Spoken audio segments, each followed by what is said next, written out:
સુરતના કાપોદ્રામાં એક યુવતી ઘરેથી નીકળી ગયા બાદ તેનો તાપી નદીમાંથી મૃતદેહ મળ્યો હતો અને તેના પરિવારજનો આ ઘટનામાં નક્કર કામગીરી માટેની માંગણી કરવામાં આવી હતી। યુવતીનો મૃતદેહ લઈને પરિવારજનો કાપોદ્રા પોલીસ મથકે પહોંચ્યા હતા અને પોલીસે યુવતીના આપઘાત પાછળ દુષ્પ્રેરણા હોવાનો ગુનો દાખલ કર્યો હતો।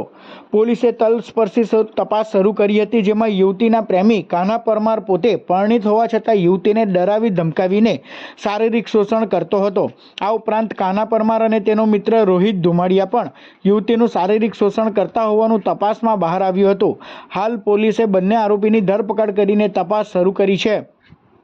આ ગુનાના ગામે હકીકત એવી છે કે આ કાન્હા પરમાર નાઓને આ બેન સાથે સંબંધ હોય અને તેને સંબંધ બાંધવા માટે અવારનવાર બળજબરી કરતા હોય અને લાલચ આપતા હોય અને ધમકી પણ આપતા હોય અને તે પોતે આરોપી પોતે પણ લગ્ન કરેલ હોય, જેથી આ સંબંધ લાંબો ટકી શકે તેમ ના હોય તેનું માઠું લાગી આવતા આ મરણ જનાર બેને તાપી નદીમાં પોતાને જીવન ટૂંકાવી દીધેલ। આ અનુસંધાને કાપોદ્રા પોલીસ સ્ટેશનમાં ગુનો રજીસ્ટર કરવામાં આવેલ છે।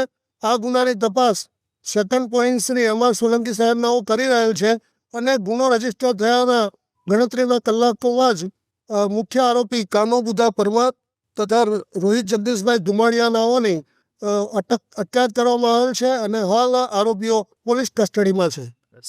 આરોપી એના અન્ય મિત્ર સાથે સંબંધવા માટે મજબૂર કરતો હતો એવી કોઈ તપાસ દરમિયાન હકીકત જાણવા મળેલ નથી, પરંતુ આરોપીને મરણ જનાર બેન સાથે સંબંધો હતા અને તેઓ અવારનવાર હોટલમાં જતા હતા અને તે રજીસ્ટર પરથી પણ ખાતરી થયેલ છે। આરોપી પોતે આ હોટલની અંદર હાઉસકીપિંગ અને સફાઈ કામદાર તરીકેનું કામ કરતો હતો।